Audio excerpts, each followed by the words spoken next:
حبايبي الغاليين، كل سنة وانتم طيبين. تعالوا النهاردة أقول لكم على طريقة لحمة حلوة جدا ومميزة جدا وطعمها حلو بطريقة لا تتخيلوها. كلنا طبعا طالعين من العيد الكبير زهقنا من الطرق التقليدية بتاعة اللحمة. النهاردة جايبه لكم طريقة لحمة حلوة جدا هتشويها في الحلة من غير دخان ولا مكونات كتير، وهتطلع معاكي تحفة جدا وهتبقى مميزة فيها، والكل هيقولك تسلم ايديكي من كتر ما طعمها حلو. اول حاجه كده معايا حله فاضيه على النار، والحله دي انا مسخناها كويس، ومعايا اللحمه بتاعتي مقطعاها قطع متوسطه. وطريقه اللحمه دي تنفع لاي نوع لحمه عندك، هتطلع زي الفل. اهم حاجه تقطعي اللحمه قطع متوسطه، مش كبيره قوي ولا صغيره قوي. تمام. نبتدي بقى ننزل بكمية اللحمة دهيت اللي احنا شاطفينها شطفة كده خفيفة تحت الحنفية وسايبينها في المية في المصفى بتاعتها تصفى، وننزل بقطع اللحمة في الحلة السخنة علشان نديها صدمة، وتكون النار عالية علشان احنا مش عايزين اللحمة تنزل ميتها. خليها كده محتفظة بسوائلها علشان تبقى قطعة لحمة طرية كده وجميلة جدا وانت بتاكليها. تمام. وما نحاولش نقلب فيها خالص يا جماعة الا ما تاخد لون من اول جنب، وبعد كده نقلب فيها زي ما انتم شايفين كده لحد ما تبقى لون موحد، تاخد اللون البني الحلو ده يا جماعه، اللي تحسوا ان فيه حروقه شويه، مش تحرقيها بقى تفحميها، لا تبقى فيها حروقه حلوه زي ما انتم شايفين كده. تعالوا بقى نضيف البهارات بتاعتنا، فلفل اسود وبهارات لحمه بنشتريها من عند العطار، بنجيبها صحيحه زي ما هي، واحنا بنطحنها في قلب البيت، بتبقى مميزه جدا وريحتها في منتهى الجمال. حبيت اوريكم شكلها يا جماعه علشان يما تجيبوها تقولوا لنا عايزه بهارات لحمه ايه صحيحه زي ما هي. تمام. طبعا هاخدها اطحنها كده يا جماعه، وبعد كده هرجع اضيفها. وانك تطحنيها مباشره قبل ما تضيفيها على اللحمه بتبقى نكهتها قويه جدا وبتديكي نتيجه في منتهى الجمال. ننزل بالحاجات الحلوه، الفلفل الاسود وبهارات اللحمه وعود القرفه وورق اللورة، ونشوح تاني لحد ما نشم ريحه البهارات الحلوه زي ما انتم شايفين كده يا جماعه معايا. نشوح كده بقى البهارات مع اللحمه زي ما قلت لكم كده لحد ما تشموا روايح البهارات الحلوه. وتعالوا بقى ننزل بتوم وقرن فلفل حامي كده على حسب الرغبه، او ممكن قرنين على حسب ما انت بتحبيها، وبصل. تمام. وتقطيعة البصل اي تقطيعه انت عايزاها، كل ده هيدوب ومش هيبقى له اي ملامح خالص. وهنا اللي هيدي اللحمه نكهه قويه هو التوم. لكل كيلو من اللحمه 4 فصوص توم كبار وبصلايه واحده. ولو هتضيفي قرن فلفل حامي واحد، وممكن تستغني عنه خالص. يبقى نكهة اللحمة هي يا جماعة التوم هو اللي هيديها نكهة جبارة جدا مع البهارات. تمام.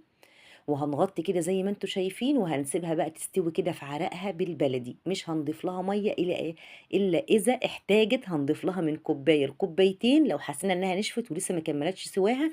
بس اهم حاجه تكون الميه يا جماعه سخنه مش بارده. تمام.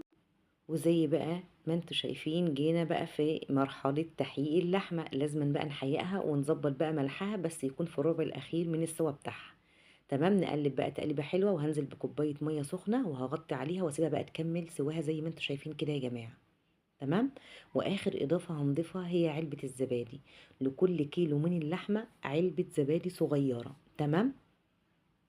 زي ما انتوا شايفين، والزبادي بقى ده اللي هيعلي من شأنها اكتر واكتر، وهيديها طعم بصوا خيال يا جماعة، طعم كده في منتهى الجمال. بس في المرحله دهيت لازم نمسك علبه الزبادي زي ما انتوا شايفين كده، ونفكها كده لحد ما تنعم معانا، وننزل بمعلقه معلقه. ما ينفعش ننزل بعلبه الزبادي مره واحده، ننزل بمعلقه نقلب تختفي معانا تماما، ننزل بالمعلقه اللي بعديها لحد ما بنخلص علبه الزبادي معانا. تمام. هتديها طعم مميز جدا وحاجة كده في منتهى الجمال زي ما انتوا شايفين. ومن طبيعة اللحمة دي يا جماعة ما بيكونش فيها صوص، احنا هنفضل نقلب فيها كده لحد ما كل الحاجات دي تنشف كده وتبقى حتة لحمة كده طالعة معانا اكنك شوياها بالظبط على الفحم.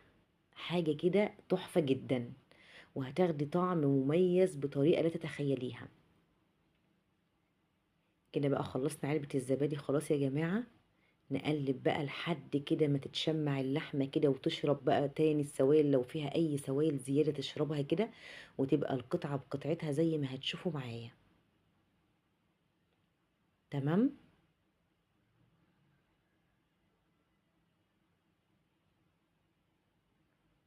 لازم بقى تقعدي تقلبي فيها زي ما انت شايفة كده، علشان لو فيها أي سوائل كده تتبخر، عايزين قطعة اللحمة تبقى بقطعتها كده هوت أكنك شويها زي ما بقولك على الفحم.